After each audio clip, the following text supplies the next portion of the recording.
All right. I guess we're live. Are we? Yes, we are.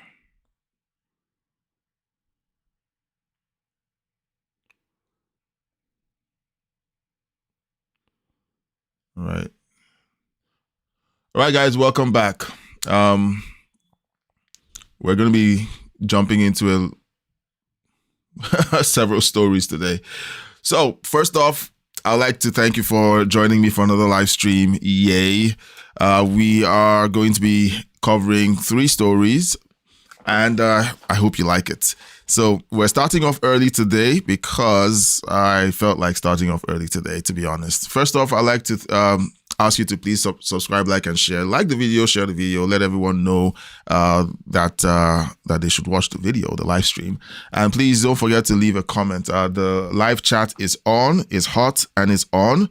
So please let's know your thoughts on the active stories. We're streaming live on YouTube and Rumble, Kick, Twitch. So let's go. So before we dive in, please consider patronizing the merch store. I have a bunch of new drinkware that you might like. So head on in there and take a look. Okay, so we're starting with the first story. Okay, the first story is of a Democrat. Guys, I got to be honest. When we were doing sorry. So a Democrat, Chuck Schumer, calls on liberals to forcefully resist or rise up against Trump over the Letitia James indictment.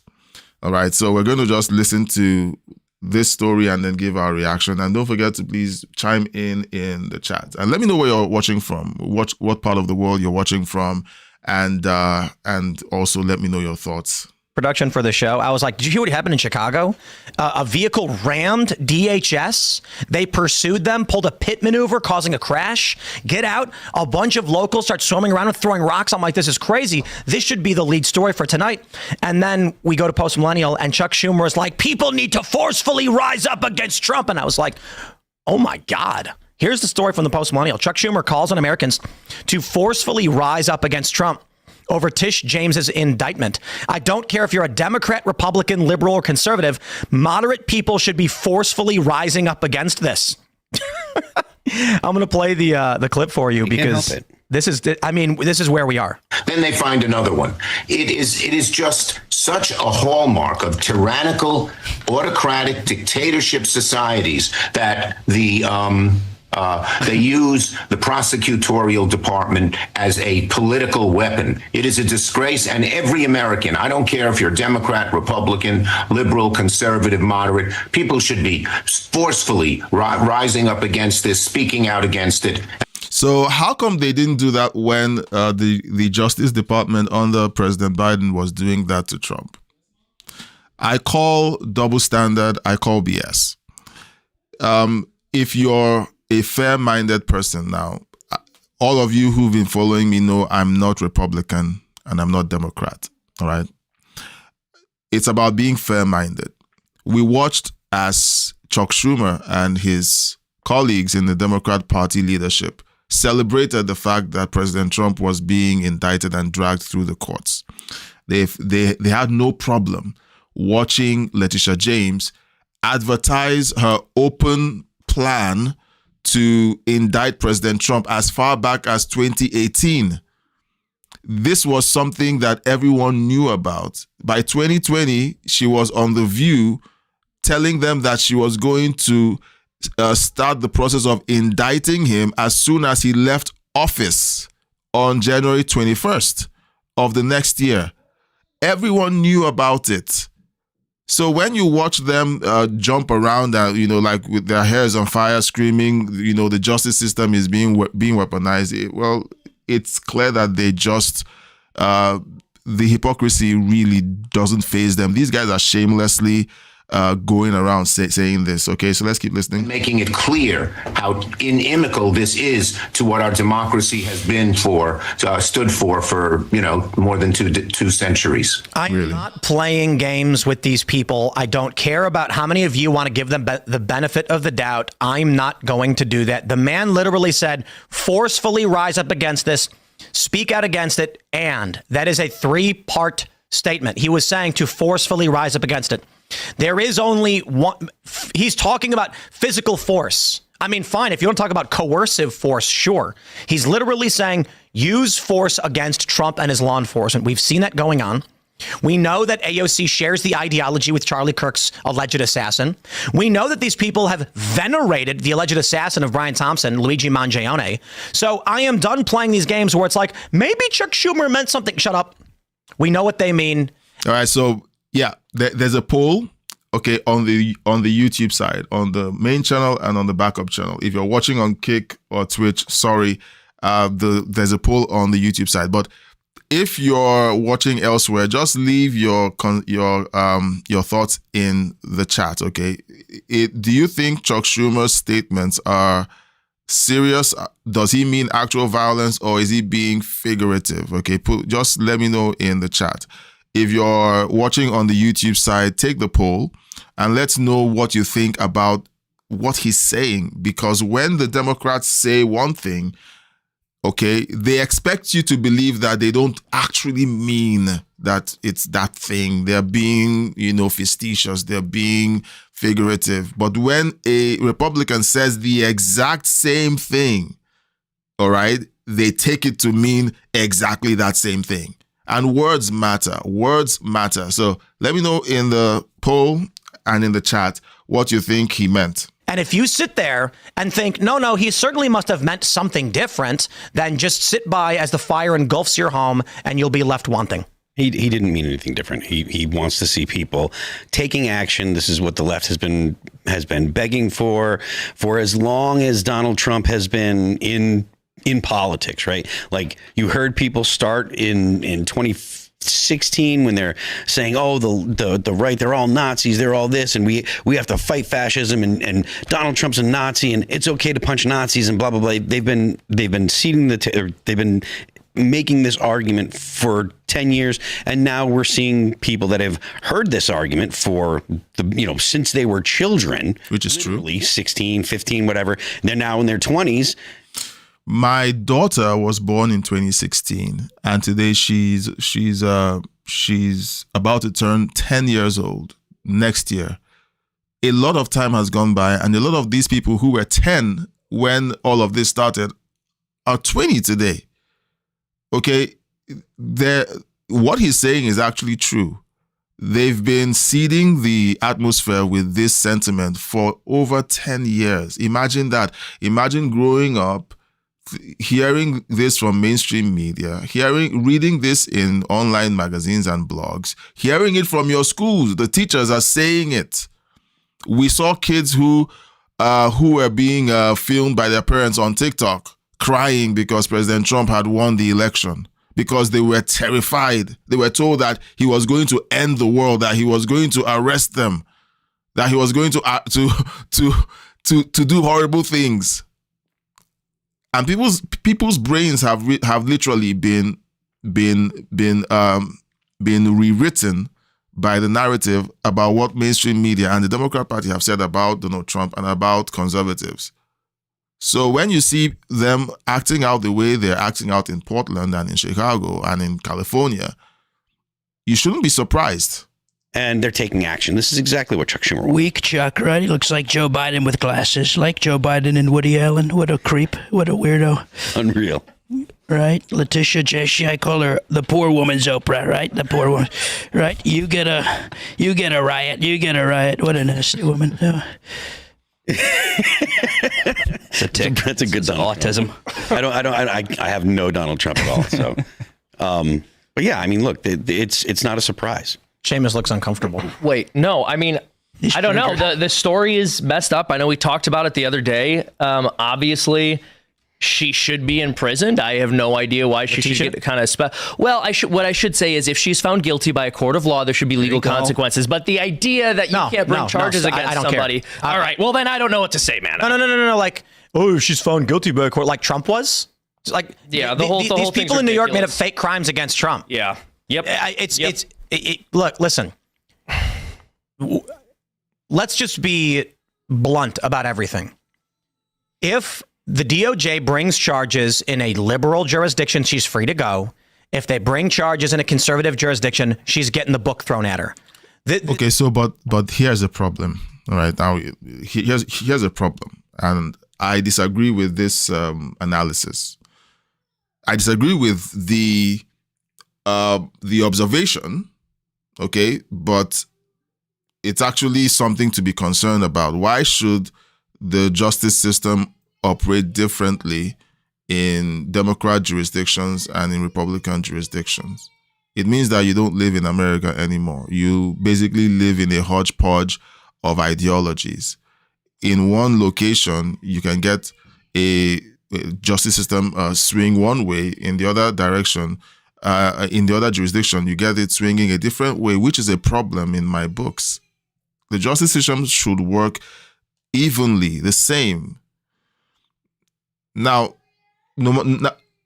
I guess from his analysis, no matter what happens with the Letitia James case, there is going to be the stain of partisan justice being played out, or a two-tier justice system being played out.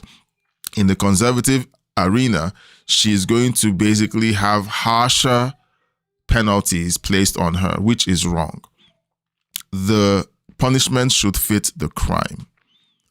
If she's going to have the book thrown at her, I don't support that. I think she should be judged accordingly. However, there's a sentiment that Tim Pool is trying to put out here, and that is that the Democrats are not playing by the same rules that Republicans are playing by. So Republicans have to wake up and begin to play by those same rules that the Democrats want to play by. I guess that's what he's saying. This makes me quite unhappy, and I do not support it, but I can see where he's going. Let me know what you think in the comment section or in the chat. This is live, okay? This is live. So let me know what you think in the chat, okay? We are so far past this argument about if she gets convicted by, a jury of her peers. That didn't happen with Trump or Trump's lawyers. It didn't happen with the J6ers. So I don't understand why we're still in this position where conservatives, and I don't mean to be disrespectful, Seamus, but conservatives keep saying, let's keep playing by the rules Democrats aren't playing by. Yeah. Yeah, I mean, you threw the mic to me when I didn't have anything to say, so I just pointed out what my thoughts were on it. I mean, I think if she's guilty, she should go to jail. I don't think it's about convictions. You could have pitched your cartoon, man. Any silence hits the cartoon. TwistedPlots.com, everybody. Twisted Plots. I don't think, again, it's about the conviction. Again, as Tim said, the J6ers weren't convicted. It was about the process that they were forced to go through. You still have to hire lawyers and put your family through this years of uncertainty of whether or not you're going to be arrested.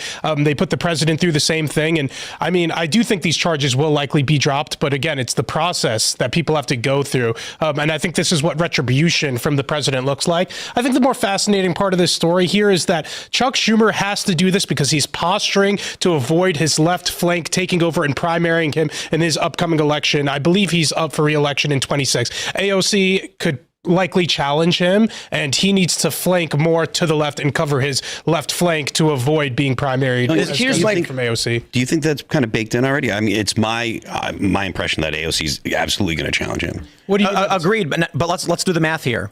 If Schumer is actually saying be violent because he's trying to beat AOC, let's just go step by step. Okay. If Schumer says to people, be violent because he's trying to get ahead of AOC, what do you think the next course of action politically will be between AOC and Chuck Schumer? Who could say to be more violent? They're going to try to one-up each other in this area of direct conflict, direct action. Wait, are they running against each other? The presumption is AOC is going to try to primary Schumer in New York. Okay. She actually, the official reporting is she's looking at president or Senate. And this could also explain as to why Chuck Schumer is leading a shutdown to show that he is fighting back against the so-called fighting back against the Trump administration by shutting down the government. Can I ask you? So in essence, the entire play by the Democrat Party is simply to use power to consolidate their own power. I guess that's what's going on. So Chuck Schumer, according to their analysis, is using the levers he has access to in order to position himself to get reelected. That should make you think, because it means if this is the way they play politics with power, and honestly, I wouldn't want to be naive to say that that is exclusive to the United States. It's a global phenomenon with politics. Politics is essentially trying to sway people to like you and to vote for you and to keep you in power. That's politics. And these people are using these levers, in essence, using the people, the masses, to do their bidding by engineering these circumstances like the government shutdown. Okay. Now, what are my thoughts on that? All right. I'll throw the question out to you. What do you think about politicians doing that, to you, whether they're Republican or Democrat? I'm of the opinion that the people should begin to use the politicians as tools and not let them use you as tools. So the question is, you want to shut down the government. Why? And then let them explain why. The Democrats will claim that it is because they want to secure Medicaid and healthcare, that the Republicans are trying to take away Medicaid and healthcare. You go back and do your own research. Don't listen to them. Don't believe them. Do your own research. Figure out if they're telling you the truth. If they aren't, hold their feet to the fire and get them to do what they're supposed to do. Same goes for the Republicans. If the Republicans are saying these guys over here are doing this, go back and do your own research. It's the most important thing. We need to begin to think for ourselves.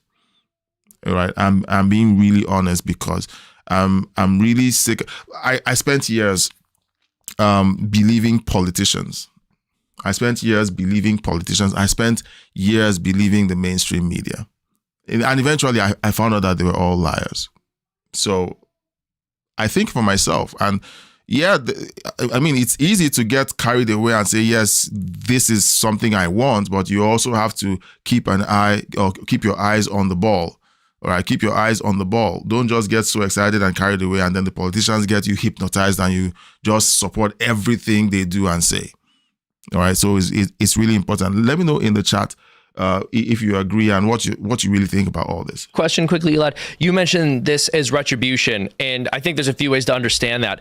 Do you think that this is justified? Do you think it's good for them to go after her, or are you of the opinion that this is the kind of thing the administration should let go? I'm curious what your perspective is there. I think this is payback. Mm-hmm. Can you repeat the second part of your question? Yeah. I guess my question is, I do think that's a word that because that's a word that could be like prescriptive or descriptive. So my question is, like, when you call it retribution, often when people call it retribution, they mean that with a negative connotation. This is petty. This is pointless. This is political. He shouldn't be doing this. I'm just clarifying. Yeah. So, I think that Democrats, it started actually before the president, Donald Trump was indicted while Joe Biden was president. And I guess this is payback. Whether or not I think that's like justified or not, I think it is justified given the totality of the situation. These are people who have come. I think Tish James was involved. I forgot which case in particular, but I believe she brought one of the cases against him that eventually was to be dropped. And they went against all the Trump allies too. Yesterday, you guys had on Peter Navarro, I believe it was. Mm-hmm. He had to spend time in jail for things that, what was it, contempt of court, or was that Bannon who was Congress? Contempt of Congress, or one or the other. So do I think it's justified? Yeah, the DOJ has been politicized. If anybody has any sort of inkling of doing something wrong, then they should be punished to the full extent of the laws. But I believe there was I forgot who was reporting it, but there were also people in the Trump administration who have worked for Trump who have misfiled their mortgage filings in the past as well. And in the future, I'm sure the DOJ will continue to be politicized. So I guess the warning is that, what goes around comes around, but that's what's happening right now. And if that's true, it simply means that the entire political class is compromised. Everyone is compromised. The Democrats, the Republicans.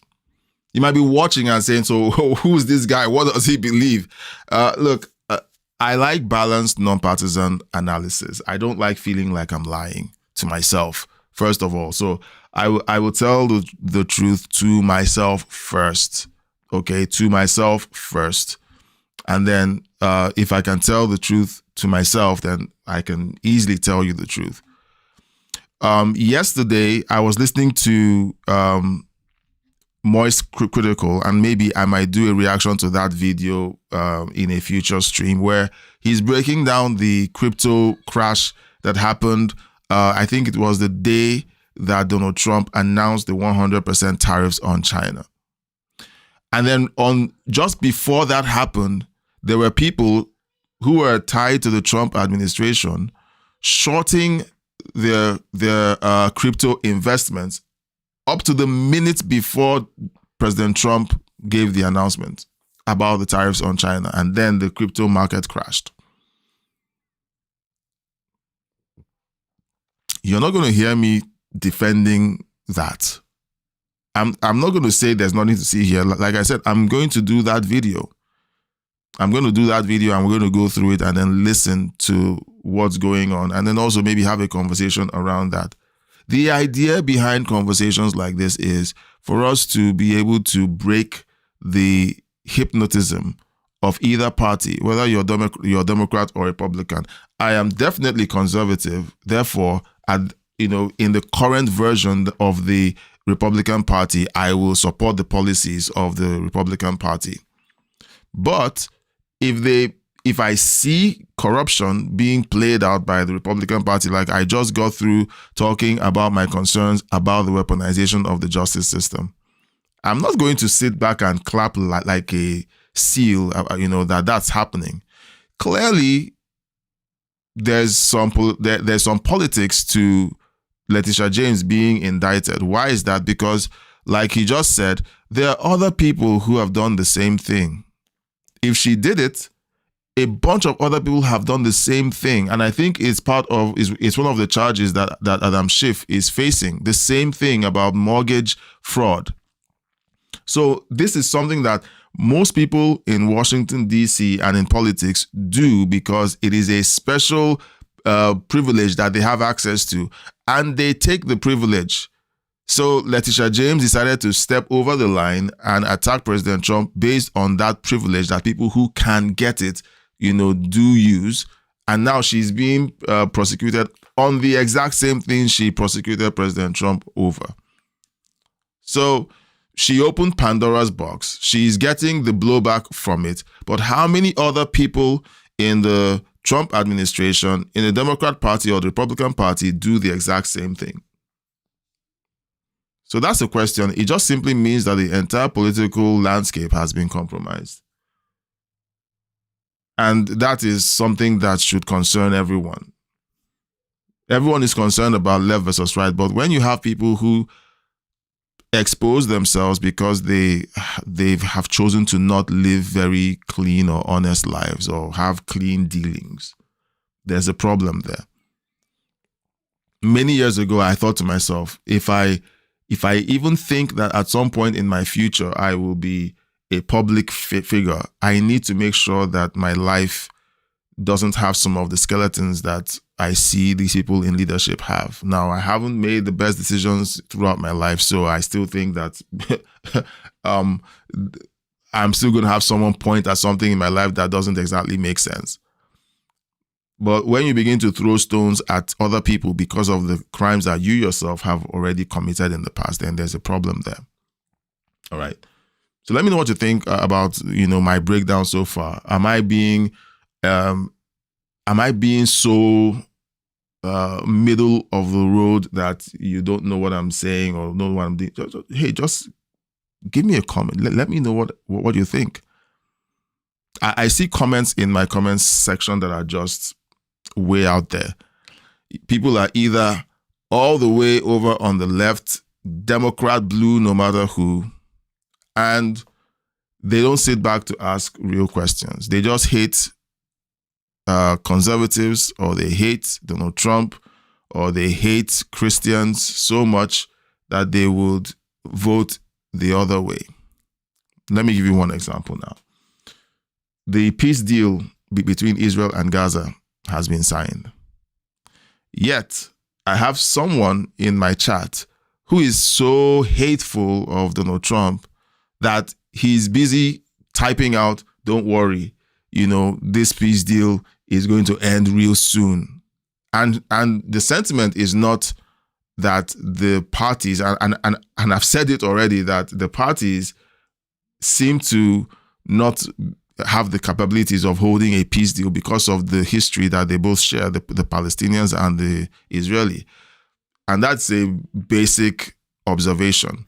But when someone gives their reason for a peace deal not being held for long to be connected to the fact that they hate Donald Trump so much that they wish that the peace deal will fail so that they can have something to gloat about, then you have a mental disorder. That's essentially what it is. You have a mental disorder because you're wishing ill on a geopolitical location simply because you want Donald Trump to fail because you hate him so much. And if that's your sentiment, you do have a very deep-seated problem. You have a very, very big problem. And you need to change your mind. You need to repent.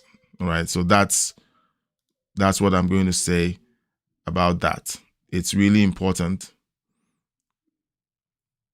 It's really important that you learn how to, embrace truth without being partisan. Learn how to embrace truth without being partisan. It is important. Okay, so let's wrap up this video. Warning is, if Republicans lose, whoever wins the next election, that's it. We've seen what Democrats do with power. They arrested Trump's lawyers. I need to stress this for all of you. Jenna Ellis may be cowardly, but they arrested Trump's lawyers. Like, Trump was accused of bad things. So he said, I'm going to hire a lawyer. Well, actually what happened was Trump hired lawyers to assist him in his challenge of the election, which is literally a redress of grievances. Jenna Ellis drafted a letter at the request of Trump, so they charged her with 2 counts of RICO. They then got her to beg and cry and plead guilty. They went after Trump's lawyers. I think it was in Wisconsin. Look how they went after the J6ers. Look at the fake charges on the hush money thing, the falsification of business records. Those are misdemeanors they falsely claimed were felonies, and the court went along with it. Yep. So if y'all are crazy enough to think that we are playing this game of courts and whatever, I mean, look, conservatives went to Portland and got arrested. Like, I think 3 instances now where conservatives were attacked and the police in Portland arrested them. Yep. I'm just flabbergasted that there are people who are like, I can freely travel to Portland and the police will help me. It's like, are you joking? Well, you are an enemy partisan to these people. Here's the wild thing. And part of why I wanted to ask you for clarification is because I think I understood how you meant it. I just wanted it to be clear to the audience. It's funny because people will say, oh, Trump is doing this for purely political reasons. But if that's the case, why do so many of these people have so much shadiness in their past that can be investigated, that can allow for them to be brought up on all these charges in the first place? I mean, it's more exactly. I wish they got him on something meatier, right? I wish they got Tish James on something more meaty than I think like her body, right? She's got a meaty I think the point was literally to go after her for the exact same thing she accused Trump of, falsification of mortgage documents. Mm-hmm. Okay, and if that was their point, I mean, I think they're also going against Peter Schiff with the same thing. So Adam Schiff, rather. Peter Schiff? Yeah. The same thing. Yeah. Bad predictions. Don't you think that Schiff. I feel like this is just like whatever opportunity presents itself. Because these are things that are legitimate. But if you don't have the goods, But I think they actually do. If the evidence that we've seen about Letitia James is accurate, I think we do have the goods in there. Let's look. Thanks for checking out this clip from Timcast IRL. All right. Watch the show live Monday through Friday. All right. So this is coming from Timcast IRL. Please head on over to his channel, like his content, subscribe, and let him know that we sent you. Now, let's know your thoughts on this story. I am looking at the polls and I'm seeing something really surprising, but I'm not going to uncover it just yet. The response from the backup channel is really interesting. And I would like to, talk about that soon. Now, we're going to skip over to the next story. But before we skip over to the next story, let me know your thoughts in the live chat.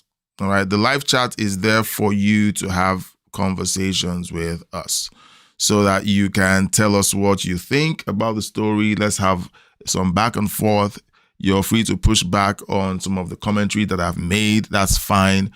I want us to go back to that place where you can have a decent conversation about these issues, shake hands and go home without calling each other evil or racist or bigoted. That's it. I mean, that's really what I think we should be aiming for. Many years ago, I used to wonder why people avoided talking about politics. And today, I think I have a fair idea why, but I still don't support the idea of people allowing their conversations about ideas and policy to devolve into the kinds of comments that I see in my comment section. So I'm not. I'm really interested in having a cordial conversation. So, next story. President Trump awards Charlie Kirk the Congressional Medal of Honor posthumously. So we'll just watch that and listen to the speech and then react to the speech. I felt like I didn't know that this was happening, or shall I say I forgot it was happening yesterday. So today, we're watching this. I would like to share this moment with you. I actually started out watching it earlier today, but I felt that I like doing these things with you guys watching it. So we're going to watch this and then give our reactions to the speech. I think Charlie Kirk's wife, his widow, also spoke. So we're going to cover this. Let's get into it.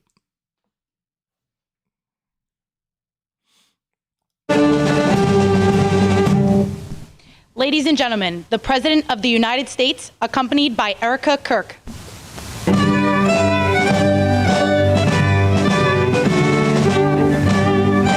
Please like the video, subscribe, share, and most importantly, let me know your thoughts in the chat. While the speech is going on, please feel free to post your comments in the chat. The live stream only makes sense if you engage and if you interact. Thank you very much, everybody. Please, this is such an honor. This is please be seated. This is the first time we've been at the new and improved Rose Garden, and people are loving it. They're loving it like they've not loved a lot of things. We have the Presidential Walk of Fame, which you just saw, and it just opened, and we wanted to get it open for this occasion. We were hoping we were able to get outside, and the weather allowed us to. It was supposed to be a terrible rainy day. I was telling Eric, and God was watching, and he didn't want that, Charlie. He just didn't want that. So that's really beautiful. It couldn't be more beautiful. Today we're here to honor and remember a fearless warrior for liberty, beloved leader who galvanized the next generation like nobody I've ever seen before, and an American patriot of the deepest conviction, the finest quality and the highest caliber, the late, great Charlie Kirk.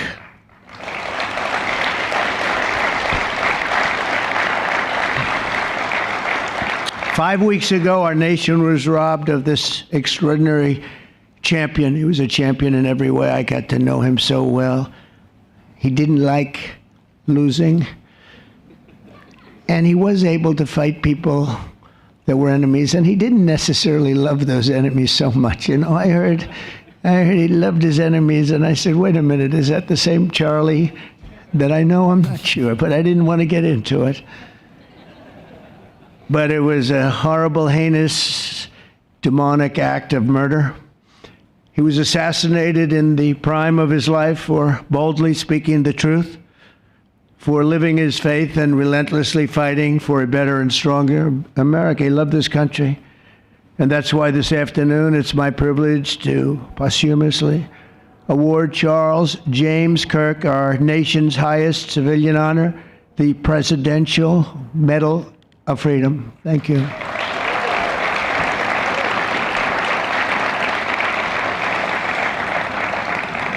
As you know, only hours ago, I returned from a very historic trip to secure peace in the Middle East. People said that couldn't be done. Charlie felt it could be done. Charlie felt it could be done. Thank you. Thank you. Thank you very much. But I raced back halfway around the globe. I was going to call Erica and say, Erica, could you maybe move it to Friday? And I didn't have the courage to call. But you know why I didn't call? Because I heard today was Charlie's birthday. And I said, that was a definite. And I said, we're going to have to forget about some of those very big, very rich countries that expected me to be there. And I can tell you, based on the length of that flight, I wouldn't want to go back tomorrow. But I would not have missed this moment for anything in the world. Nothing. And it's a very important time for our country, and our country is doing so well. It's never done better. We are a country with almost now $18 trillion of investment coming in. Nobody's ever seen anything like that. Previous administration had less than $1 trillion for 4 years. We have more than 18, it'll be much more than 20 by the time the year, more than $20 trillion. There's never been a country in the world that had anything like that. What's happened to our country is incredible in a short period of time. Charlie was a big person for, sir, can we close up those borders, please, a little bit? They're really leaking badly. I said, Charlie, I haven't gotten there yet. But, it came out the last 4 months.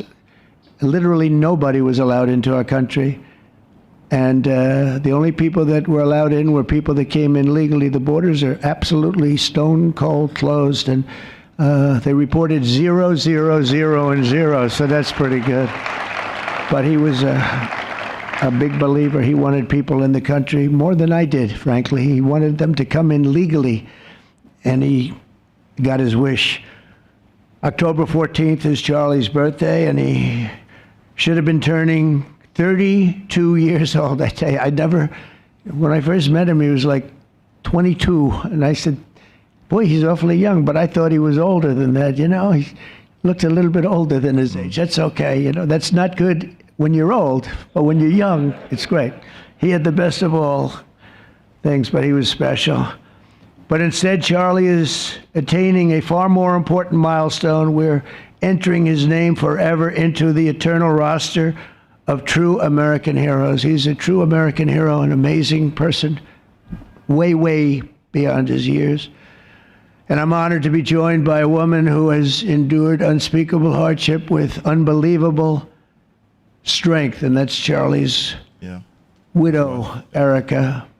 And I just want to thank you, Erica. He loved you so much. I was with him. Please. Thank you, darling. Thank you. I was with him before I met Erica, and he told me he was going to get married. He said, you won't believe how beautiful she is. I said, well, then now that I meet her, he's right. But then he also said, and you know what? She's like the smartest person I know. See, they do go together on occasion. Not often. Not often. But on occasion they go together. But he was in love with you. He was deeply in love with you. It's great. Erica, your love and courage have been an inspiration to all of us, and We will always be here for you, and we're always going to be here for your gorgeous, beautiful children. And we'll never forget what your family has sacrificed for our country. Man loved our country. When things were going badly for our country, he was so, as you know, angry. He would get angry because he said it doesn't have to be that way. We're also pleased to be joined by an incredible group of Charlie's friends, very powerful friends, actually, and some not so powerful, and they're actually better people, okay? I know them all. They're the less powerful ones. I have to tell you that, all of you power guys down here. The best ones in the group are the ones that are less successful, but that happens too. No, they're all great, and they're here. And let's start with Erica's father. Where is Erica's father? Where are you? Where are you, Dad? Oh, look at him. Wow. I want to get a hat like that, too. I like that. How are you? Nice to see you again. Thanks as well to Vice President J.D. Vance, who's been fantastic. J.D., thank you very much. Great. Doing a great job. Did a great job on Sunday with George Slopadopoulos. Put him away pretty good. Second lady, who's a phenomenal woman, Usha Vance. Thank you very much, Usha. Thank you very much. Great woman. President of Argentina. He wanted to be here. That's Argentina's a serious flight, right? And he's become a superstar, and he's doing amazing things. He's a MAGA person, but it's make Argentina great again. That's what he does, right? And I want you to stand, please, Javier Milei. Oh, he's there. Wow. Good job. Didn't know he was. Thank you very much. Many members of my cabinet are here. Just about all of them are here. I won't go into every single one of them, but I'll announce a few of the people that have really turned this country around and helped me. Incredible people. Speaker of the House, Mike Johnson. Where is Mike? Mike, what a job you're doing, Mike. What a job you're doing. And I watched you this morning, and you're in there trying to say, look, just let the country open. Everything will be fine. We're dealing with some radical left lunatics. And I just wish Charlie was here to fight us. I think the fight would have been over already. He would have had a march on the Capitol by people whose average age is about 21, because there's nobody that had that relationship with young people. Right, Mike? So thank you, Mike, for being here. House Majority Leader Steve Scalise. Steve, thank you very much. A brave guy and a friend. House Majority Whip, another terrific man, Tom Emmer. Thank you, Tom. Senate Majority Whip, John Barrasso. John, thank you very much. You have all these senators. I'm going to get in trouble. I'm not going to read all their names. I'll be reading all day. We'll be talking about Charlie in about 45 minutes from now. We can't do that. So all of the senators, there's so many of you. Thank you very much. I do want to thank Senator Thune for doing a terrific job. He's really been leading properly. Do you agree, Mike? The team, the two of these guys have been fantastic. So to Senator Thune, I want to thank you very much. Incredible job. I watched him this morning, and he was out there pounding them this morning on television, too. And John Barrasso, thank you for the work you've done, and congratulations on your success. But I want to thank you all and all of the Congress people that are here. And I see we have our Attorney General here, and you are doing a fantastic job. Thank you very much, Pam. Thank you. Thank you very much. We have everybody. Wow, that's incredible. Okay, I'm not going to do any more. I'm going to be here too long, but I just want to thank you. Have given him such support, but he always gave you such support. That's why you're here. And very unusual. Charles James Kirk was a visionary and one of the greatest figures of his generation. He was truly an amazing figure and growing leaps and bounds. He knew that the fight to preserve our heritage is waged not only on the battlefield and in the halls of power, of which we have tremendous power here, including the head of a place called war. We call it now war. We had defense. We had our Secretary of Defense. Now we have a Secretary of War. And somehow I think it's more emblematic, and hopefully we'll never have to use war. But the fact that we're ready is very good. Peace through strength is very important, but also in the hearts of our nation's youth. That's where Charlie rode strongest. At age 18, that insight inspired Charlie to found the organization that ultimately touched the lives of millions and millions of people, and so many young people that nobody's ever seen anything like it, frankly. Turning Point USA. It's amazing, and it's actually bigger now. It's become bigger in the last few weeks than Charlie ever thought. Yeah, it's grown massively. I think his end vision in many years from now would have been just a fraction of what it turned out to be in a couple of weeks, right? It's amazing. With hard work and joyful spirit and endless enthusiasm and determination. And he did have great enthusiasm. You know, I always say you need enthusiasm to be successful. He had great enthusiasm. Charlie grew Turning Point into the largest conservative youth organization in the entire country. He forged a personal bond with countless young conservatives. He fought for free speech, religious liberty, strong borders, and a very strong and proud America. In everything he did, he put America first. He really put America first. And ultimately, Charlie became more than a leader of an important organization. He became the leader of historic movements all over the country. There were movements, individual movements, one movement, but it was historic. Everything he did was historic, and a true evangelist for the cause of freedom and the word of Almighty God. God was very important to Charlie. Yep. He would say, you know, if you don't have religion, you're not going to have a strong country. It's true. He was so wise beyond his years. You know, I talk to him sometimes and say, this guy is like a young guy. He was really a wise man. From the time Charlie worked on my presidential campaign in 2016, and he was there right from the beginning. He liked me. I don't know. I have no idea why. What the hell was he thinking? He said, you're going to win, sir. I said, you know, I'm running against 17 senators and a lot of tough people and governors. We have all these people. And he said, no, you're going to win, sir. He said, not going to be close. And he made it happen. He wasn't likable with the way he debated. He was not likable. Kamala standing here today, that would not be good. I will tell you, Javier, you don't know who Kamala is. Promise, it would not be good. You agree with that, Howard? He also mobilized countless citizens to go vote. It's called Go Vote. Very simple. And with his help in 2024, we won more young people than any Republican by far in the history of our country.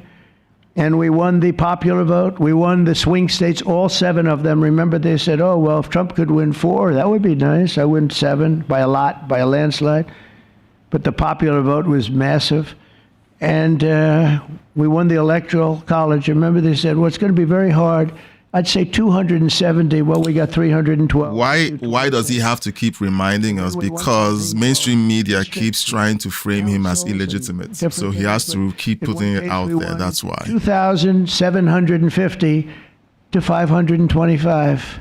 That's the one where you see the map is almost entirely red, except they have a little blue line on one side and a little blue line, meaning New York, and a little bit Los Angeles. I have a feeling that if the vote were 100%, we would have won that too. You want to know the truth.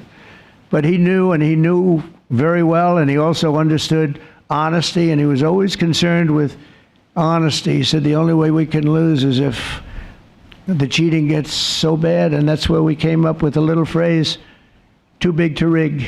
We said, go out and vote. Just go out and vote. And we had that. Remember, we used to say that all the time because people would say, oh, they're going to win. We don't have to vote. Let's go to a movie. We'll come home and watch later. And he wasn't about that. So we come up together, we came up with that phrase. We got to make it too big. I never made a speech where I didn't say at the end, now look, the polls are showing good. Don't believe the polls. He said, we're going to make it, Susie, right? Too big to rig. So if you think we're going to win by a lot, doesn't matter. Pretend we're losing. You got to go out and vote. Yeah. They voted. And at 9:02, the whole thing was over, right? 9:02. Remember they said, oh, this could go a few days. Well, it went a few minutes. 9:02. And he knew that. And I felt it, but he knew it. He knew it. I think he knew it more than anybody. But Charlie never missed an opportunity to remind us of the Judeo-Christian principles of our nation's founding or to share his deep Christian faith. In his final moments, Charlie testified to the greatness of America and to the glory of our Savior, with whom he now rests in heaven. And he is going to make heaven. I said, I'm not sure I can make it, but he's going to make it. He's there. He's looking down on us right now. It's so incredible. Look at this, how this turned out. This was supposed to be so dark and cloudy. Not dark and cloudy, is it? Look at that, how beautiful that is. There's no artist that can capture it as beautiful as it is today. Wow, it's amazing. As I said, on the day that he was assassinated, Charlie Kirk was a martyr for truth and for freedom. And from Socrates to think, and to St. Peter, from Abraham Lincoln to Martin Luther King, those who change history the most, and he really did, have always risked their lives for causes they were put on earth to defend. He was put on earth to do exactly what he was doing. He didn't want to waste time. He would have been a top student at any college in the country. I know the college as well. He's smarter than the guys there. He was so smart. But he almost, I guess, didn't have the time. He knew what he wanted to do. It wasn't like, gee, I want to sit in the classroom for 4 years listening to people teach me liberal principles, because they were never going to teach him that anyway. But he didn't have the time. He really didn't have the time. But every time the enemies of goodness and virtue tried to silence the voice of righteous and noble leaders like Charlie, they failed. They seem to fail. Ultimately, they look like they're doing well, and then they end up failing, because the truth has been unrelenting over the years, over history. And people like Charlie, it's just they've got a power that others don't have, and very few people will ever have. So today, like those martyrs before him, Charlie's voice, his message, and his legacy are stronger and greater than ever before. They are greater than ever before. Look, this is a horrible event, but it brought out the greatness of Charlie. Nothing could have ever supplanted this. It's incredible, the way people are talking about him.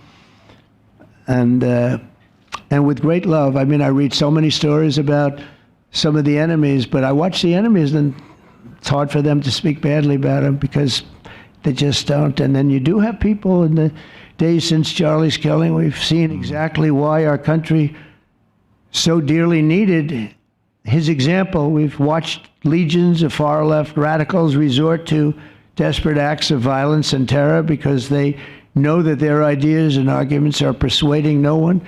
They know that they're failing. They have the devil's ideology, and they're failing, and they know it, they feel it, and they become violent. They seem to become very violent on the left. They've rammed vehicles into federal law enforcement, fired sniper rifles at ICE agents, and me, you know. But I made a turn at a good time. I turned to the right. Charlie couldn't believe it, actually. He said, how the hell did you make that turn? I said, I don't know. But fired rifles, threatened the lives of our Supreme Court justices, our great justices. They have to be protected. We just issued a lot of money, $60 million, to protect the Supreme Court justices. Very important. We can't let anything happen. In places of worship, we're protecting our people.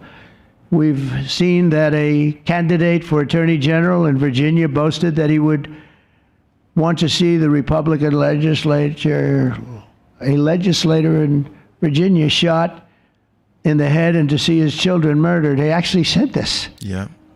And now he continues to run for office, and most people continue to back him, but he said he wants his man shot. He said shot in the head and to see his children murdered.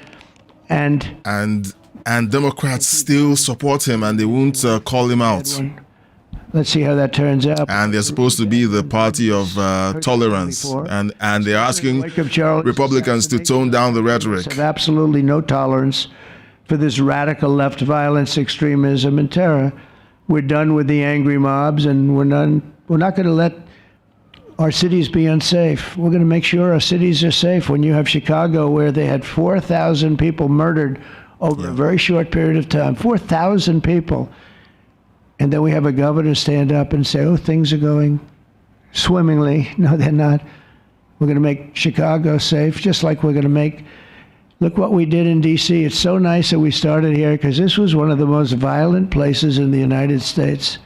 It'd be dangerous to be right out here. But you couldn't go to a restaurant. The restaurants were all dying. The whole place was dying. You'd have these gorgeous, look at the Washington Monument over there. You'd have these gorgeous buildings and monuments and structures. And people were afraid to leave their apartment. They were afraid to go to work. They'd get into an Uber and they'd feel safe, and then the Uber would be attacked.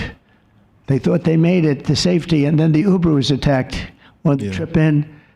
But we've done a great job, and now it's considered a totally safe city. We haven't had problems.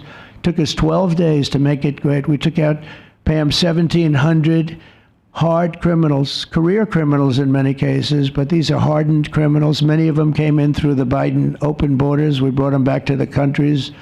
And a couple were so violent that we put them in jail. We don't want to take a chance that they could get back in, because no matter how good we do, somebody can sneak in. They were so violent and so bad. One arrested 28 times. Every time he left prison, he'd get into a violent incident. 28 times. And we put him away for a long time.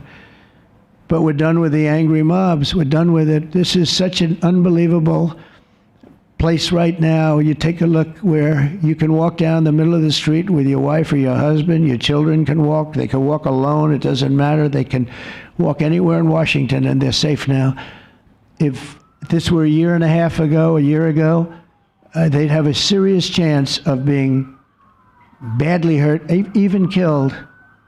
They'd come in from Indiana, they'd come in from Iowa, they'd come from Florida to see their nation's capital, and somebody would have to call the parents, I'm sorry, but your son or your daughter's been killed.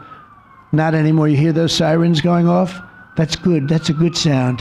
Mm-hmm. That means they either got the bad guy or they're going to stop the bad guy. You didn't hear that sound because nobody wanted to do anything. Nobody. Listen to the beauty of that sound. Seriously.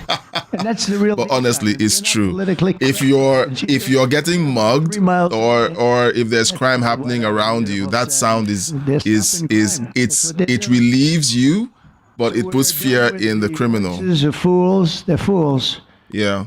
And death threats, and we're going to make our cities safe. And I thought it was Charlie's, one of his biggest dreams was that. He couldn't believe it. Chicago is going to be a great city again. We've already, we sent people in there 6 months ago, and this governor said, well, crime is down. Yeah, that's because we had the FBI in there for 6 months, just preparing it for the bigger surge. And they've done a great job, the cash and the FBI. They've done a great job, and they love doing it. They love being able to do it. They were restricted from doing it. They couldn't do anything. And now they're totally unrestricted. All they have to do is stop crime, and they're doing it. By the way, Memphis, as you know, you heard they went in about a week ago, one of the most dangerous places in the country, really in the world. It's not just the country. They have very few cities that would compare to some of these cities. You go to Afghanistan, you say, oh, that's unsafe. Well, the crime numbers are much better than the crime numbers in places that we have. So Memphis, I understand, is doing unbelievably in 1 week. It's like a different place. And this took 12 days, and then after that, we just perfected it. But after 12 days, we had good safety here. After 1 month, it's like, it's really amazing. And by the way, restaurants are booming. Restaurants are opening up. The big problem we have, you can't get into a restaurant in D.C. anymore. So they're opening up. It's a beautiful thing to see. It's called safety. It's called law enforcement and letting them do their job. And that's why I said last month that I have directed the Attorney General and the Department of Homeland Security to confront the very real threat of left-wing terrorism in our country. It's a real threat. Not when you confront it, it's not, because they're not brave people. In fact, they're cowards. When you confront them, they immediately fold. Yep. You have to see them fold. You have to see them crying. Yep. They fold. But it includes dismantling the networks that fund them and finance them, and we're finding out who those networks are. We already know quite a few of them. When you see these violent incidents, and then you see people holding this gorgeous sign with beautiful wood, beautiful cardboard. It's all everything. All funded. Perfect paint job. And they're all the same. There are thousands of them. you know that they weren't made in the basement out of love. They were made by anarchists, and in some cases wealthy. I'll probably find some of my nice friends that are up there being so nice to me, especially lately. They're being very nice. But it surprises you who they may be, and you almost wonder why would they do it? But they're hurting our country, and we're really taking it back one by one. If we didn't go into Los Angeles early on in the administration, the commissioner, the chief of police, Los Angeles, said if they didn't go in, we would have lost our city. Now, they already lost 25,000 houses to fire because they wouldn't let the water come in from the Pacific Northwest, which they should have done. I tell you better do it. They didn't do it, and we had 25,000 homes where they had no water in their sprinklers, they had no water in their fire hydrants. It would have been a different kind of a thing if they did what they were supposed to do. We had to break in. We broke in and had the water come down. They said for the environment, great, they lost 25,000 houses. It's incredible. But the commissioner said without the federal government and President Trump's intervention, we would have lost the entire city. And we have the Olympics going there soon. Yeah. I got the Olympics. We have the Olympics. We have the World Cup. And we have, most importantly, we have the 250th anniversary of our country. That's going to be most important. And all of these things are happening. And we're going to have safe cities. We're going to have very, very safe cities. So 1 month after Charlie's death, we still feel the terrible shock and the pain of his loss, like just about nobody I can think of. Charlie Kirk was one of a kind. He was unstoppable, and he really was. Boy, when he had an idea in his head, he would call me, "Sir, please, you haven't done it yet." I said, "Charlie, relax, just relax." He didn't relax. He'd call me the next day again. It got it done. But he was like indomitable, and always will be. He's really irreplaceable. Nobody can replace him. But they're going to do great. But you can't replace that kind of person and that kind of talent, frankly. The word talent is an important word, but that kind of talent. So we hold his memory in our hearts forever. Every single day of this administration, we will continue to carry out the mission for which he lived, and he really did. He lived for this country. He lived for his wife and his family, but he lived for this country too. In Charlie's honor, we will continue like we have been to fight, fight, fight, and to win, win, win. We're going to win so much.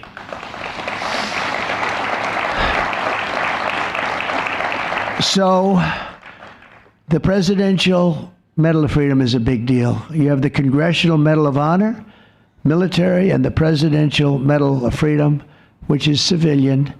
And the Presidential Medal of Freedom is a really big deal. Very few people get it. Very few people, frankly, qualify. It's a decision of the president, but it's a qualification that's a very hard one to get. And I would like to ask, if I might, the military aide to read Charles James Kirk's citation for the Presidential Medal of Freedom. Thank you very much. Thank you. Yeah.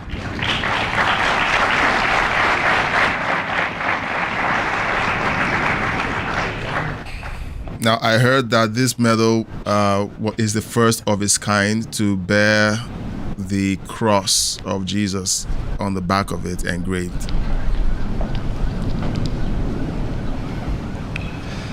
The Presidential Medal of Freedom is awarded to Charles James Kirk.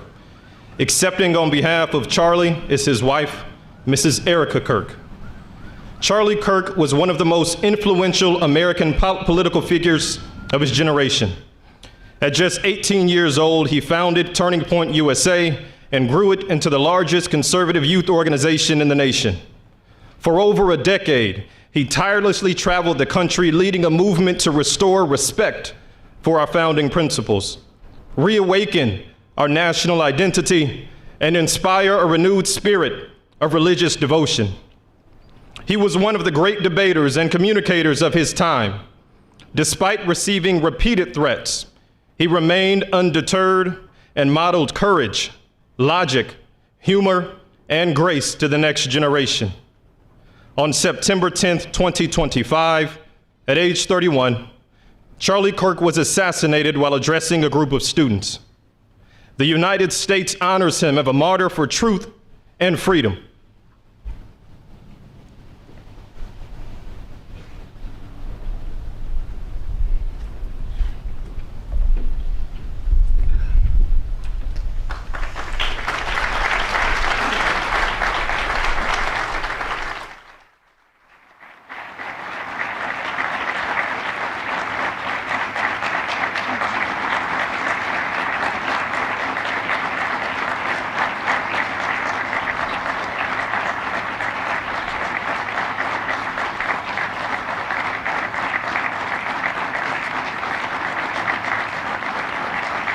This is cool.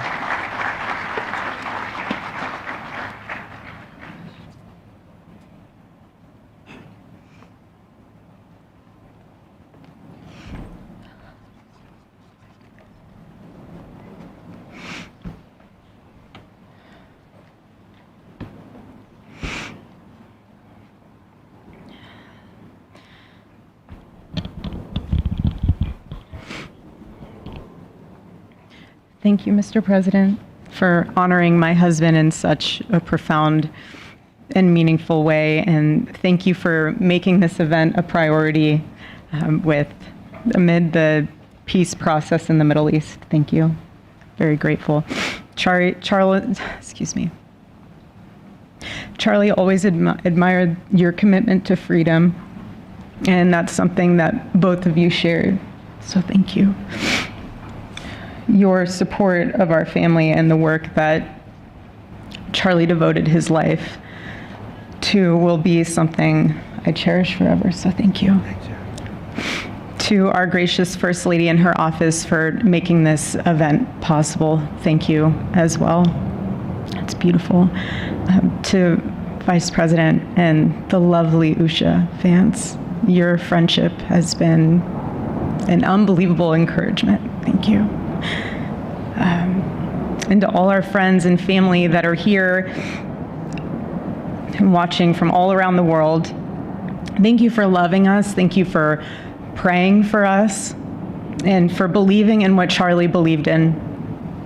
And to our Turning Point USA staff and the Charlie Kirk Show staff, we love you more than you could ever know.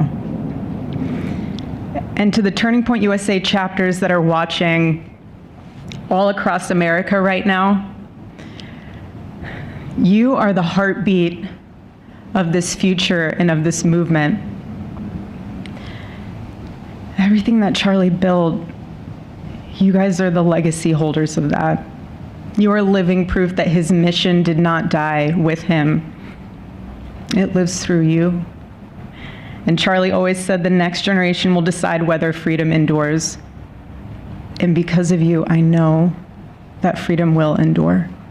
It will. And today we're gathered not only to celebrate Charlie's birthday, but to honor a truth that he gave his entire life to defend, and that's freedom. The very existence of the Presidential Medal of Freedom reminds us that the national interest of the United States has always been freedom. Our founders etched it into the preamble of our Constitution, and those words are not relics on parchment. They are a living covenant. The blessings of liberty are not man's invention, they are God's endowment. Charlie lived for those blessings, not as abstract words, but as sacred promises. He used to love to journal about this topic all the time, and with such a heart postured of gratitude.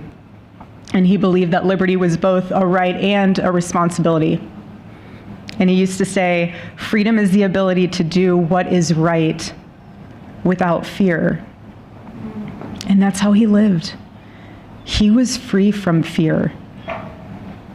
He was free from compromise, free from anything that could enslave his soul. His name, Charles, literally means free man. And that's exactly who my husband was. He was a free man. And from the time I met him, sitting across from him, being interviewed on politics and philosophy and theology, anything that Charlie loved, any topic he loved, and I just saw the fire in his soul, and there was this divine restlessness within him that came from knowing God placed him on this earth to protect something very, very sacred for all of us. And he never stopped fighting for people to experience freedom. He didn't. Charlie often said that without God, freedom becomes chaos. And he believed liberty could only survive when anchored to truth. And I remember in one of his speeches, he told the audience that the opposite of liberty isn't law. He said it's captivity. And that the freest people in the world are those whose hearts belong to Christ. But what's so powerful is that Charlie had the ability to communicate so brilliantly across all generations.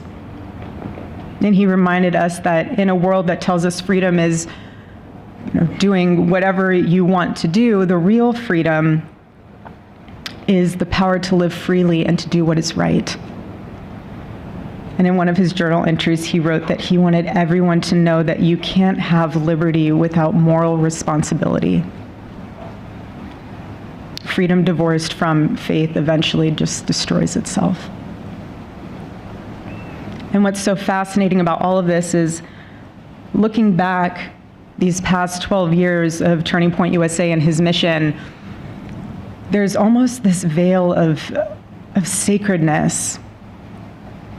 Because what I realize is that while he was building an organization, he was also building a movement, one that called people back to God, back to truth, and a movement that was filled with courage. And ironically, for a man who impacted millions, Charlie never desired to be the center of attention. He just wasn't. My husband was not a man of extravagance. He loved simple but deeply meaningful things. Truly. He loved his late night walks. He loved buying more books than he could ever read because he felt there was no such thing as a book budget. And he loved being able to read to our kids the same bedtime story on repeat because he knew it was their favorite. But to him, that was special. And he loved to sit in the sun on a Saturday morning with his cup of decaf coffee, and his phone was off because he was honoring the Sabbath.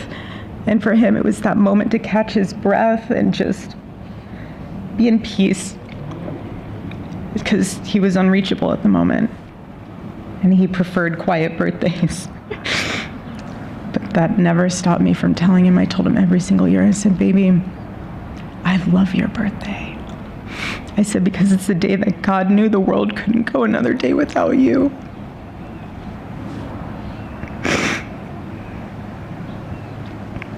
And so the rhythm of our usual birthday celebration for him was mint ice cream, mint chocolate chip ice cream. He only had it twice a year, on his birthday and 4th of July. It's just, and then after that, it was back to work as usual. But last year, his one birthday wish was to see the Oregon Ducks play the Ohio State. And they won. Oregon won that night. And it was by far one of the most memorable nights of his birthday experience of his life until today. And so, honestly, President Trump, I have spent 7.5 years trying to find the perfect birthday gift for Charlie. And it's so difficult. And those of you that have spouses or loved ones, you know how difficult it is sometimes to buy a gift for someone that you love, because he wasn't a materialistic man, so that also did not help.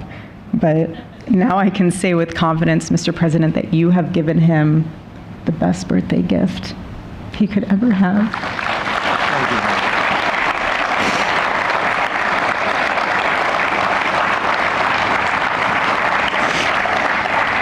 It's such an honor and the recognition of a life lived for defending freedom. And that's what Charlie fought for until his last breath. And it was written across his chest in those final moments on one of his simple t-shirts that always carried a message, and this one bearing a single word, freedom. That was the banner over his life, and that shirt was a declaration. The same declaration he made in every speech, every campus visit, every time he shared the gospel at a church, every sleepless night that he would spend praying for the youth of this nation and planning for the future of our country, and just impressing upon them that when we defend liberty, we defend the soul of our nation. My husband never told anyone what to say. He never did. He never told anyone what to say. He would just encourage them to think. He would encourage them to think outside of the traditional political labels. He would want them to think in a way that was anchored in wisdom and truth. But he would never tell anyone what to say. Charlie wasn't content to simply admire freedom. He wanted to multiply it. He wanted to multiply freedom. He wanted young people to taste it and to understand it and defend it. He wanted them to see that liberty isn't self-indulgence, it's self-governance under God. He wanted them to see that. And every day I'd see him getting ready for work. He'd put on his cross necklace, he'd put his ring on his finger. And the boldness in his demeanor was always fearlessness. He wasn't afraid. He was never afraid. In his daily actions, whether in office or on campus or at a church, it was always without fear. That was his creed. That is how he lived out every single day. He didn't fear being slandered. He did not. He didn't fear losing friends, I can tell you that. He didn't. He didn't care. He stood for truth and stood for freedom, and he did not, everything else was just noise to him. And it's because his confidence in Christ was absolute. That's why. There was no limit to what he would have sacrificed to defend freedom for all. And if the moment had come, he probably would have run for president, but not out of ambition. He would only have done it if that was something that he believed that his country needed from a servant's heart standpoint. And Charlie lived only 31 short years. No, he's 32, but on this side of heaven, but he lived. He lived every single second he lived. He filled every single day with purpose, and he fought for truth when it was unpopular. And he stood for God when it was costly, but that's what we're called to do. Surprisingly enough, he did pray for his enemies, which is very hard, but he did. He did. He did. No one else, I mean, I saw him do it. No, he never did it in front of anyone else, but I can attest to that. But he also loved people when it was inconvenient. He stood for God when it was costly, but that's what we're called to do. I didn't hear that, so I had to skip back. Surprisingly enough, he did pray for his enemies, which is very hard, but he did. He did. He did. President Trump. No one else, I mean, I saw him do it. No, he never did it in front of anyone else, but I can attest to that. But he also loved people when it was inconvenient. And he ran his race with endurance, and he kept the faith. And now he wears the crown of a righteous martyr. And for me and for our children, the truth really steadies our grief, because heaven gained what earth could no longer contain: a free man made fully free. And to all watching, this is not a ceremony. This is a commissioning. And my message is simple. I want you to be the embodiment of this medal. I do. I want you to free yourself from fear. I want you to stand courageously in the truth. Listen for the still, small voice of God. And remember that while freedom is inherited in this country, each of us must be intentional stewards every single day. Yep. God began a mighty work through my husband, and I intend to see it through. And the torch is in our hands now. It's in mine, it's in yours, it's in all of yours, it's in all the students with Turning Point USA. And before I close, I'll share with you that I asked our daughter what she would like to say to Daddy for his birthday. Excuse me.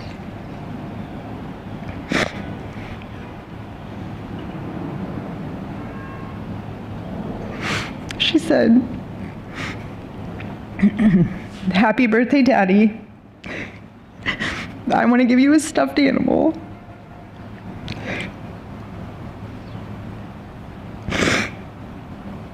Oh, man. I want you to eat a cupcake with ice cream. And I want you to go have a birthday surprise. I love you, is what she said. And while our son is precious, he can't yet speak. In classic Kirk family fashion, his actions spoke louder than his words, and his gift to you, Charlie, and myself for that matter, was deciding to become the man of the house and be fully potty trained at 16 months. But Charlie, baby, I know that you're celebrating in heaven today, but gosh, I miss you. We miss you, and we love you, and we promise we'll make you proud. And Charlie's life was proof that freedom is not a theory, it's a testimony. He showed us that liberty begins not in the halls of power, but in the man of a heart surrendered to God. And so today, as we honor Charlie with this incredible Presidential Medal of Freedom on his birthday, I stand here with tears and just a humbled heart and spirit, because his story reminds us all that to live free is the greatest gift, but to die free is the greatest victory. Happy birthday, my Charlie. Happy Freedom Day. God bless you.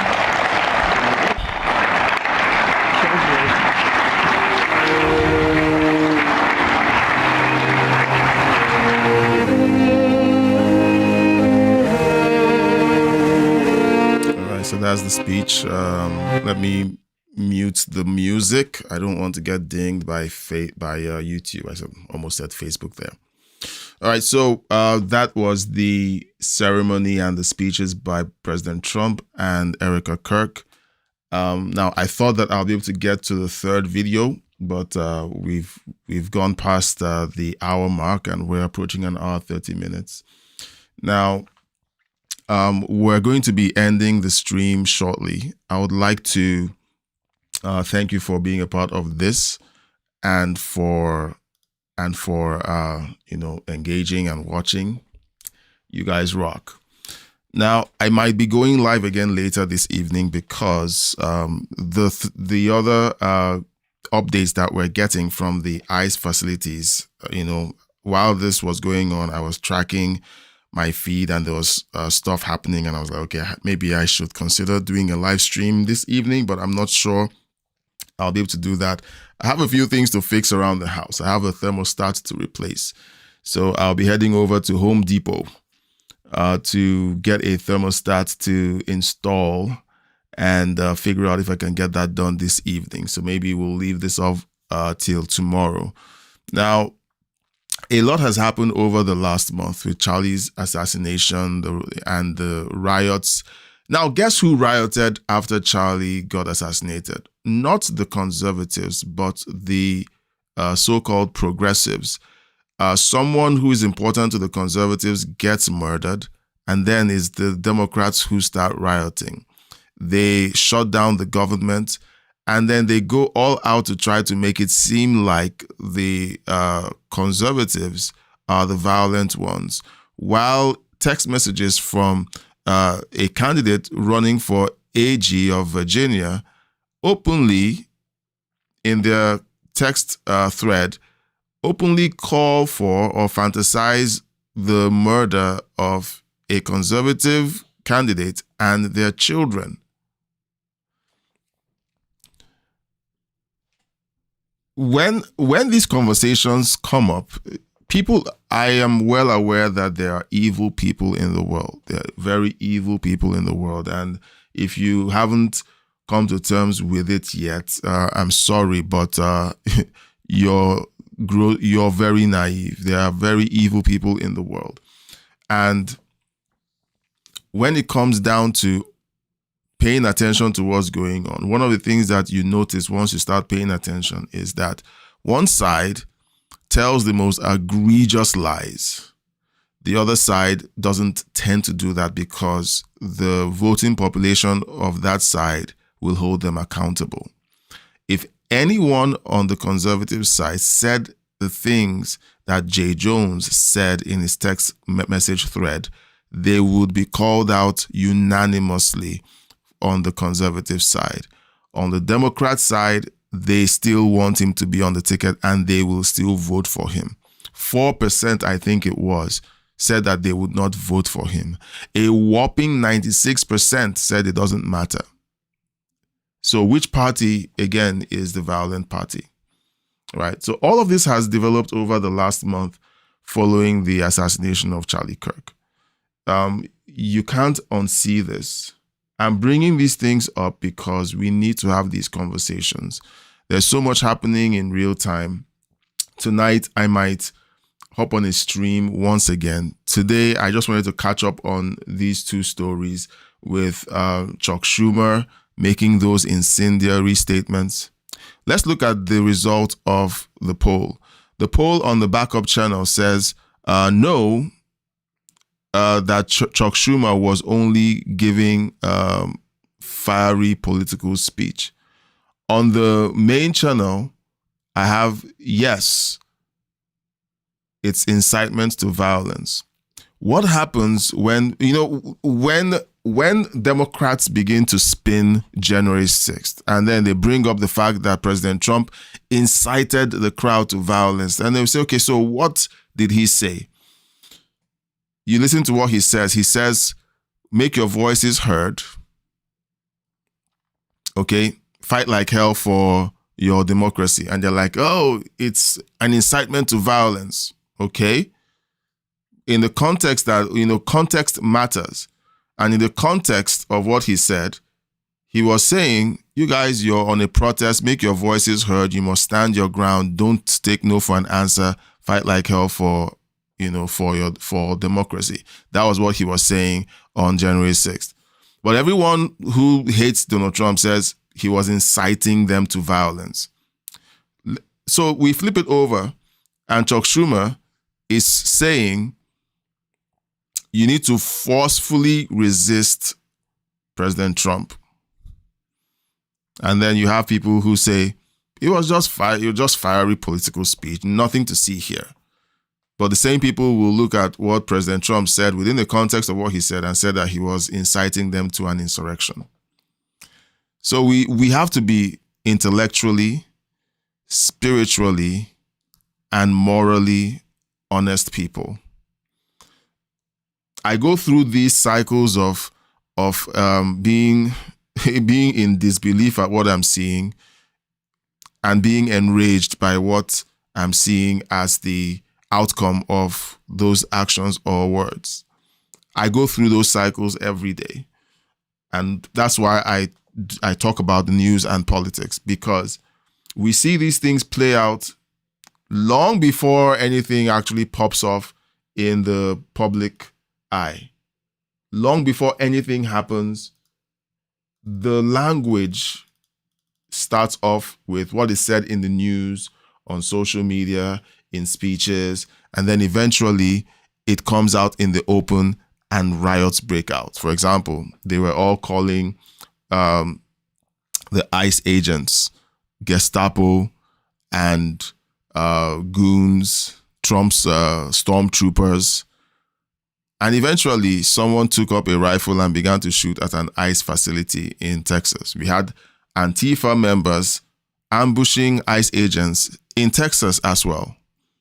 And everyone says there's nothing to see here. It's nothing. It has no connection with all of the violent and hateful rhetoric coming from Democrat leadership.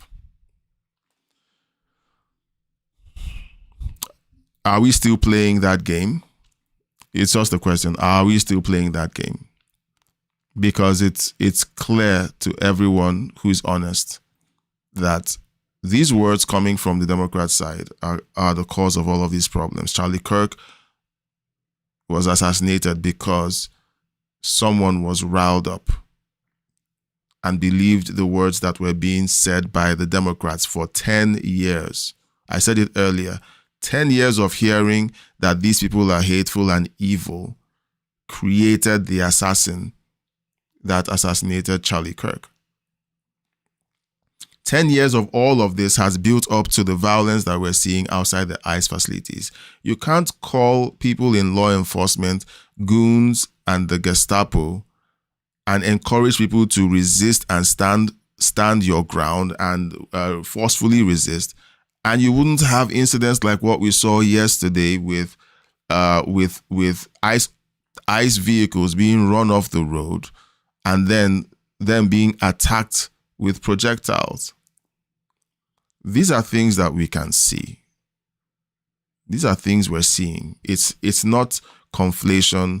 No one is making it up. Look for it. You will find the footage. If you don't see it on Fox News, and I've called out Fox News, I've called out mainstream media, they are not on the ground when these things happen. They only show up during the day. And once it's nightfall, they disappear. They all know what's going on. In Portland, once it's dark, the Antifa militants in Black Bloc come out and they begin to provoke ICE and the DHS. They want something to go wrong, which will trigger a nationwide uprising. That is the playbook. That is the playbook. All right, so my live streams are meant to run for an hour. We're way past the hour mark. I'm going to end the live stream. I will consider coming live again later tonight if I can. This live stream was particularly chill because I played through the first footage, did light commentary, and then played through this coverage of Charlie Kirk being awarded the Presidential Medal of Freedom. And you know, I did some light commentary. It was mainly just you guys watching along with me. And I appreciate the company. I might come live again tonight, sometime tonight. I might. And it might be towards the midnight hour. I might do that. But I feel like there's so much happening that we need to talk about. So I might just do that. All right. So it's been a quiet day. Not much happening in the chat. That's fine. So I'll go offline, go to Home Depot to get a thermostat and see if I can install it tonight. And if I'm done and I still feel up to it, then maybe we'll do some tracking of the ICE facilities in Portland and possibly Chicago and cover some of the news around that, that I saw in my feed this evening. Thank you so much for hanging out. Leave a comment, leave a chat. Take the poll before I take it down. I think I'm going to unpublish the poll right now. I'm going to just close the poll. I need to figure out what you guys need before we can actually begin to have real conversations. The live streams are for conversation. They are for conversation. So I would love to have us get more engaged in the chat, have more conversations in the chat. I will find that magic sauce that will bring you guys out to play, because most of you guys just want to sit back and listen, see what's being discussed, and then leave or slink. I mean, we all have responsibilities. There are kids to take care of. I understand, but we have to begin to get comfortable with making our voices heard. Else, the people who don't have anything good to say will be out speaking us. They will out talk us. They are the ones who are making all the noise. They're the ones who are filling up the internet with the wrong data points. So if you go out there and ask ChatGPT or Grok a question, what those AI tools do and what pollsters do is they poll those who are willing to put out the data points. And most conservatives don't put out data points. And it's sad. I'm going to just keep doing what I do. I'm going to keep saying what I say.